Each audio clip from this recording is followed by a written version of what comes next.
안녕하세요. 즐거운 순간의 박대선입니다. 오늘 리뷰할 책은 펀드보다 안전한 가치 투자입니다. 이 책은 하상주 전문위원이 설명하고 있는데요. 이분은 주식 관련 책 중에 그 별로 내용이 없는 것들이 많거든요. 그냥 자랑하는 형태로 나는 이렇게 돈 벌었다.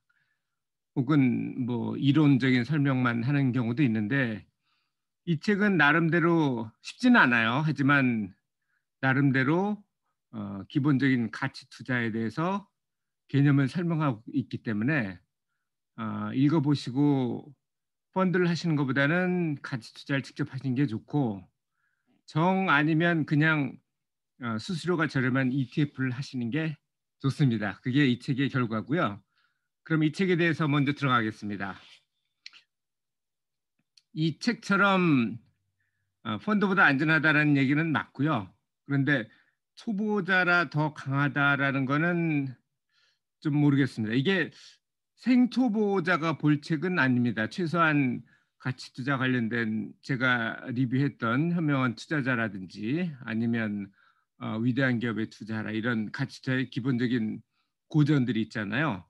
그런 책을 한 두세 권 정도 읽어보시고 보시는 게 맞겠다고 생각을 합니다. 이 책의 내용은 간단하게 적정 수익률이 얼마냐부터 시작을 합니다.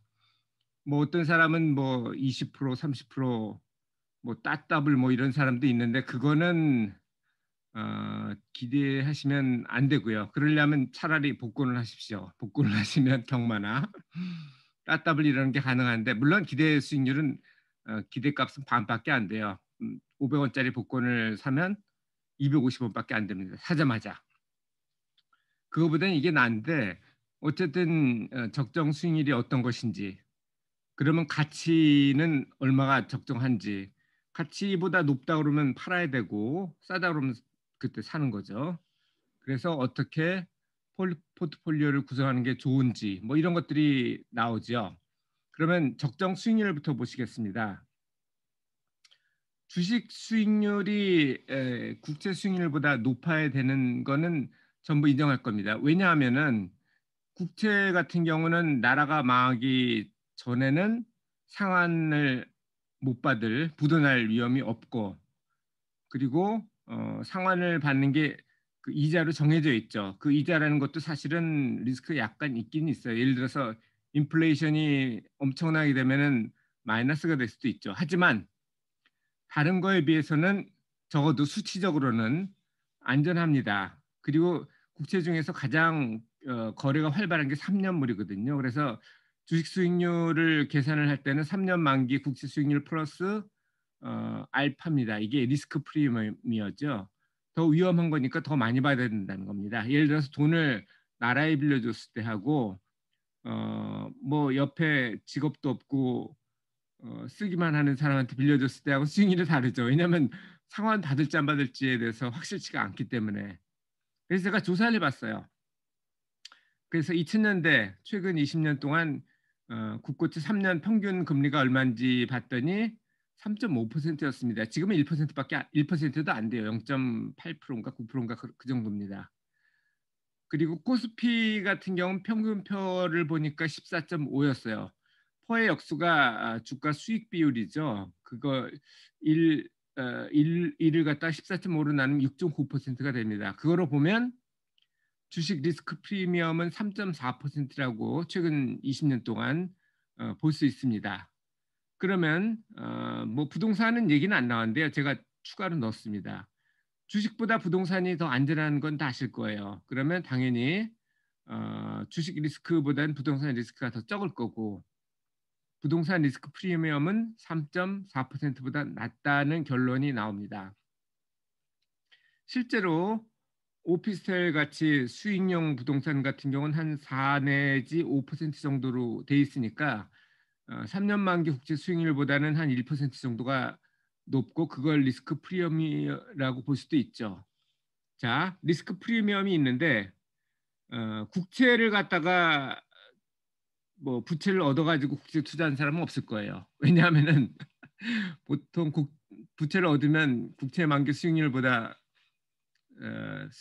이자율이 높기 때문에 손해를 보기 때문이죠. 하지만 주식이나 부동산은 부채를 얻어서 하는 경우가 많죠. 그렇게 레버리지를 걸면 이건 양날의 검입니다. 아주 좋을 수도 있고 반대로 떨어질 때도 마찬가지로 아주 나쁠 수가 있습니다. 그래서 주식에는 레버리지를 안 거시는 게 좋습니다. 왜냐하면은 회사 자체가 부채를 가지고 있거든요. 예를 들어서 자본금이 뭐 100억이다 그러면은 자본금만 가지고 일을 하는 게 아니죠. 부채가 뭐 한 200억 정도 될 건데 그러면은 자본금보다 더 많은 부채를 가지고 있는 겁니다. 그래서 주식 투자를 한다는 거는 그 자체의 레버리지를 갖고 있기 때문에 절대로 주식 투자는 뭐 100% 확실하다면 하셔도 좋지만 100%라는 게 없죠. 그래서 주식은 기본적으로 레버리지를 걸지 마셔야 되고 부동산은 레버리지를 걸 수도 있어요. 예를 들어서 실거주용으로 내 소득 안에서 그리고 뭐 내가 뭐라 그러죠? 공무원이나 이렇게 정부 투자기관에서 일해서 잘릴 가능성이 없다. 뭐 죽을 가능성은 있겠죠. 그래도 어쨌든 그런 경우라면 뭐 할 수도 있겠지만 투자를 리스크를 한다는 거는 모르겠습니다. 그런데 그것도 많이 해요. 예를 들어서 아까 얘기하는 오피스텔 투자 같은 경우도 대출을 얻어서 투자를 하면은 그 ROE가 높아집니다. 왜냐하면 보통 대출을 얻는다는 거는 수익률보다 수익률이 아까 4 내지 5% 그러니까 4.5%라고 보겠습니다. 4.5%라고 하는데 대출 이자율이 4.5% 이상이라면 대출을 안 얻을 거고 당연히 예를 들어서 대출 이자율이 뭐 3%다 그러면은 대출을 받은 만큼 1.5%만큼 더 늘어나죠. 근데 그게 그냥 1.5%가 아니고 4.5%에서 1.5%가 느는 거니까 30%가 느는 효과가 있습니다. 대출을 얼마나 받았냐에 따라 다르겠지만 반반이라고 치면은 거의 50%가 느는 거죠. 자, 그럼 적정 가격에 대해서 보겠습니다. 한국하고 세계 경제 성장률을 보면 한국이 높았어요. 물론 뭐 낮아질 때도 있었죠. 80년대 초반에도 그랬고 98년도 IMF 때도 그랬고요. 뭐 최근 리먼 브라더 때문에 금융위기가 있을 때도 그랬었습니다. 그런데 최근을 보면 거의 같아요. 2000년대 이후에 보면은 3% 전후로 그래도 높은 편입니다. 선진국보다는 높으니까 세계 평균으로 보면은 비슷하다고 봅니다. 그래서 이 적정 가격이라는 건 어때야 되느냐 하면은 적정 퍼를 기준으로 해야 됩니다. 지금 평균 표가 15였으니까 대충 6.5% 정도가 되거든요. 혹은 경제 성장률을 보시면 됩니다. 경제 성장률이 보통 3% 정도인데 이 경제 성장률이라는 건 실질 경제 성장률이고 여기에 물가 인상률을 뭐 한 2% 내외라고 보면 5%니까 대충 비슷하죠. 경제 성장률 플러스 물가 상승률하고 적정 퍼하고 이걸 보고서 너무 퍼가 높다 그러면 파시는 게 맞고 너무 낮다 그러면 사시는 게 맞습니다. 그런데 거기서 이제 일시적인 이익 변동은 빼야 되겠죠. 예를 들어서 코로나 때문에 지금 퍼가 엄청나게 높아졌어요. PBR은 비슷한데 1.2 정도인가 1.0인가 1.2인가 뭐 그래요. 아직은. 그러니까 고평가되어 있는 건 아니지만 퍼로 보면 고평가되어 있습니다. 그거는 코로나 때문에 매출이나 이익이 많이 줄었어요. 내년은 어떻게 될까요? 아마 백신 맞은 다음에는 더 늘 거예요. 퍼가 엄청나게 낮아질 거예요. 근데 그게 일시적인 거거든요. 그래서 그런 경우는 빼고 하는 게 맞고요. 그리고 퍼보다 더 높은, 그 평균 퍼보다 더 높은 주식을 살 때는 이 이익 성장률이 그 퍼보다 높다면 그것도 가능합니다. 예를 들어서 뭐 네이버라든지 뭐 이런 게 퍼가 15가 아닐 거예요. 훨씬 더 높을 거예요. 하지만 이익 성장률이 예를 들어서 뭐 20이다. 그러면 퍼가 20이더라도 상관은 없습니다. 문제는 그게 얼마나 지속될 건지 아무도 모른다는 거죠. 이게 뭐 이번엔 다르다라고 할 수도 있지만 그렇지 않습니다. 예전에 철도 붐일 때 그랬고 라디오 붐일 때 인터넷 붐일 때 최근 그리고 지금 AI 붐이라고 하죠. AI 때도 그렇게 될지 어떨지는 뭐 지나봐야 알겠습니다. 그 전까지는 똑같았어요. 다 그랬어요. 그 제가 2000년 초에 닷컴 버블일 때도 마찬가지였습니다. 성장주라고 그래서 엄청나게 많이 투자를 했죠. 그런데 그게 얼마나 지속될지는 아무도 몰랐어요. 그리고 내가 투자한 기업이 이길지 그것도 모르죠. 그때는 야후가 아주 강했었는데 야후 대신에 어, 뭐죠? 지금 구글이죠. 구글이 최종 승자가 됐죠. 그래서 처음에 이긴 사람이 끝까지 이기는 것도 아니에요. 그런 데는 경쟁이 심하고 그리고 초기 주자가 아니고 더 잘하는 사람이 나오면은 항상 양보를 해야 됩니다. 그래서 성장주 투자는 많이 신경을 쓰셔야 되고요. 그리고 이자율이 떨어지면 당연히 자산 가치는 오릅니다. 국채 이자율이 최근 20년 동안 3.5%라고 그랬는데 이게 지금은 1%가 안 되거든요. 5년짜리가 1%가 조금 넘고 3년짜리가 1%가 조금 안 됩니다. 어쨌든 1% 내외인데 3% 받던 사람이 1%로 떨어지면 어떻게 될까요? 더 리스크 프리미엄이 더 늘어나는 늘어난 한이 있더라도 주식이나 부동산으로 갈 수밖에 없어요. 그래서 지금 부동산이나 주식값이 오르는 이유 중에 하나는 국채 이자율이 떨어졌기 때문이기도 하고 부동산으로만 보면 부동산이 뭐 최근 뭐 김모 장관 얘기했던 것처럼 하룻밤 사이에 구울 수 있는 빵이 아니거든요. 한 2, 3년 걸립니다. 땅을 뭐 대규모로 만들 경우는 땅도 필요하죠. 신도시를 만든다는 경우. 그런 경우는 뭐 5년 이상 걸릴 수도 있습니다. 그래서 어, 그 장기적으로는 수요와 공급으로 되고요. 단기적으로는 이자율에 대해서 민감합니다. 어, 그리고 포트폴리오를 보시겠습니다. 지금 이거는 국민연금 포트폴리오 목표인데요. 채권이 반 정도, 국내가 45, 해외가 4니까 그리고 주식이 40% 정도, 해외가 20, 국내가 18이네요. 왜 해외가 더 많은지는 저는 잘 이해를 못 하겠어요. 채권은 국내가 더 많으면서. 저 같으면은 국내 주식을 뭐 한 30% 하고 해외 주식을 10%쯤 하겠습니다. 그리고 대체 투자가 10% 정도인데 이 채권을 하는 이유는 벌자고 하는 게 아닙니다. 돈 벌려고 보험 드는 사람 없죠. 보험보다는 채권이 낫지만 이거는 어찌 보면 댐과 같은 거라고 생각하시면 됩니다. 돈을 버는 건 주식이에요. 왜냐하면 회사는 돈을 버는 게 목표거든요. 채권은 보수적입니다.